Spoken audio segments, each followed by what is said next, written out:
ಬೆನ್ನು ನೋವಿನ ಹೆಸರಿನಲ್ಲಿ ನಾಟಕವಾಡಿದ್ರ ದರ್ಶನ್ ಅನ್ನುವಂತಹ ಪ್ರಶ್ನೆ. ಸರ್ಜರಿಯ ಹೆಸರಿನಲ್ಲಿ ಮಧ್ಯಂತರ ಜಾಮೀನನ್ನ ಪಡೆದಿದ್ರು ದರ್ಶನ್. ಸರ್ಜರಿ ಆಗದೇ ಇದ್ರೆ ಸ್ಟ್ರೋಕ್ ಆಗುತ್ತೆ ಅಂತ ಹೇಳಿ ದರ್ಶನ್ ವಕೀಲರು ನ್ಯಾಯಾಧೀಶರಿಗೆ ಮನವಿ ಮಾಡಿಕೊಂಡಿದ್ರು. ಈಗ ಸರ್ಜರಿ ಇಲ್ಲದೆ ದರ್ಶನ್ ಡಿಸ್ಚಾರ್ಜ್ ಆಗ್ತಾ ಇದ್ದಾರೆ. 1.5 ತಿಂಗಳಿನಿಂದ ದರ್ಶನ್ ಮೆಡಿಕಲ್ ಆಟ ಆಡಿದ್ರ ಅಂಥೇಳಿ ಬೆನ್ನು ನೋವಿನ ಹೆಸರಿನಲ್ಲಿ ನಾಟಕವಾಡಿದ್ರ ದರ್ಶನ್ ಅನ್ನುವಂತಹ ಪ್ರಶ್ನೆ, ಅನುಮಾನ ಮುನ್ನೆಲೆಗೆ ಬರ್ತಾ ಇದೆ. ದರ್ಶನ್ಗೆ ಶಸ್ತ್ರಚಿಕಿತ್ಸೆ ಆಗಲಿಲ್ಲ ಅಂದರೆ ಕಷ್ಟ ಆಗಿಬಿಡುತ್ತೆ, ಲಕ್ವ ಹೊಡೆದು ಬಿಡುತ್ತೆ ಅನ್ನುವಂತಹ ಮಾತುಗಳನ್ನು ಒಂದಿಷ್ಟು ವೈದ್ಯಕೀಯ ವರದಿಗಳನ್ನೆಲ್ಲ ನ್ಯಾಯಾಲಯಕ್ಕೆ ಸಲ್ಲಿಕೆ ಮಾಡಲಾಗಿತ್ತು. ಮತ್ತಷ್ಟು ಡೀಟೇಲ್ಸನ್ನು ಕೊಡ್ತಾರೆ ಮಾದೇಶ್, ನೇರ ಸಂಪರ್ಕದಲ್ಲಿ ಜಾಯ್ನ್ ಆಗಿದ್ದಾರೆ. ಮಾದೇಶ್, ದರ್ಶನ್ ಅವರಿಗೆ ಮಧ್ಯಂತರ ಜಾಮೀನು ಸಿಗಲಿಲ್ಲ ಅಂದರೆ ಕಷ್ಟ. ಮಧ್ಯಂತರ ಜಾಮೀನು ಸಂದರ್ಭದಲ್ಲಿ ವಕೀಲರು ವಾದ ಮಾಡಿರುವಂತಹದ್ದು, ಅವರಿಗೆ ಶಸ್ತ್ರಚಿಕಿತ್ಸೆ ಆಗಲಿಲ್ಲ ಅಂದರೆ ತುಂಬ ಕಷ್ಟ ಆಗಿಬಿಡುತ್ತೆ, ಲಕ್ವ ಹೊಡೆಯುವಂತಹ ಸಾಧ್ಯತೆ ಇದೆ ಅನ್ನುವಂತಹ ವಾದದಲ್ಲಿ ವಾದ ಮಾಡಿದ್ರು. ಅದೇ ಆ್ಯಂಗಲ್ನಲ್ಲಿಯೇ ಅವರಿಗೂ ಮಧ್ಯಂತರ ಜಾಮೀನು ಸಿಕ್ಕಿತ್ತು. ಈಗ ರೆಗ್ಯುಲರ್ ಬೇಲ್ ಸಿಗ್ತಾ ಇದ್ದ ಹಾಗೆ ಶಸ್ತ್ರಚಿಕಿತ್ಸೆ ಕತೆ ಮುಗಿತು ಅಂತನ ಇದೇ ಹೆಸರಿನಲ್ಲಿಯೇ ನಾಟಕ ಆಡಿದ್ರ ದರ್ಶನ್, ಹೇಗೆ ಅಂತ ಹೇಳಿದು?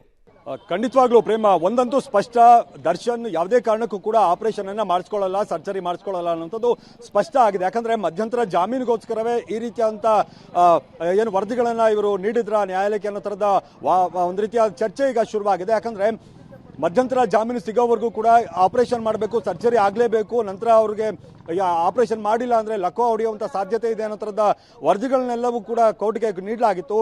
ನಂತರ ಮಧ್ಯಂತರ ಜಾಮೀನು ಸಿಕ್ತು, ಈಗ ರೆಗ್ಯುಲರ್ ಬೇಲ್ ಏನು ಸಿಕ್ತು. ಇದರಿಂದಾಗಿ ಈಗ ಸರ್ಜರಿಯಿಂದ ದೂರ ಉಳಿಯೋದಕ್ಕೆ ತೀರ್ಮಾನ ಮಾಡಿದ್ದಾರೆ ಅನ್ನುವಂಥದ್ದು. ಅಂದರೆ ಕೇವಲ ಜಾಮೀನಿಗೋಸ್ಕರ ಈ ಥರ ಮಾಡಿದ್ರು ಅನ್ನೋ ಥರದ ಚರ್ಚೆ ಕೂಡ ಈಗ ಶುರುವಾಗಿರುವಂಥದ್ದು. ಒಟ್ಟಾರೆ ಏನೇ ಇದ್ರೂ ಕೂಡ ಏನು ಈ ಸರ್ಜರಿ ಏನಿದೆ, ಸರ್ಜರಿಯನ್ನು ಮಾಡಿಸ್ಕೊಳ್ಳೋದಿಲ್ಲ, ಕೇವಲ ಫಿಸಿಯೋಥೆರಪಿಯನ್ನು ಮಾಡಿಸ್ಕೊಂಡು ಮನೆಗೆ ಹೋಗುವಂಥ ನಿಟ್ಟಿನಲ್ಲಿ ಈಗ ಇವತ್ತು ಡಿಸ್ಚಾರ್ಜ್ ಆಗೋದಕ್ಕೂ ಕೂಡ ಪ್ಲಾನ್ ಮಾಡಿರುವಂಥದ್ದು. ಈಗ ಡಿಸ್ಚಾರ್ಜ್ ಪ್ರಕ್ರಿಯೆ ಕೂಡ ಶುರುವಾಗಿರುವಂಥದ್ದು. ಡಿಸ್ಚಾರ್ಜ್ ಪ್ರಕ್ರಿಯೆಯಲ್ಲಿ ಒಂದು ಬಿಲ್ಲಿಂಗ್ ಇರುತ್ತೆ, ಇನ್ನೊಂದು ಯಾವ ರೀತಿ ಅಂತ ಅಂದರೆ ಮನೆಗೆ ಹೋದ ನಂತರ ಅವ್ರು ಯಾವ ರೀತಿಯಾಗಿ ಟ್ರೀಟ್ಮೆಂಟನ್ನು ಪಡಿಬೇಕಾಗುತ್ತೆ, ಫಿಸಿಯೋಥೆರಪಿ ಯಾವ ರೀತಿಯಾಗಿ ಮಾಡಬೇಕಾಗುತ್ತೆ, ಅಥವಾ ಆಸ್ಪತ್ರೆಗೆ ಬರೋದಕ್ಕೆ ವೈದ್ಯರು ಹೇಳ್ತಾರೆ ಪ್ರತಿನಿತ್ಯವೋ ಅಥವಾ 2 ದಿನಕ್ಕೆ ಒಂದ್ಸಲಿ ಬರಬೇಕು ಅನ್ನೋ ಥರದ್ದು ಹೇಳ್ತಾರೆ, ಇವೆಲ್ಲವೂ ಕೂಡ ಆಗಬೇಕಾಗುತ್ತೆ.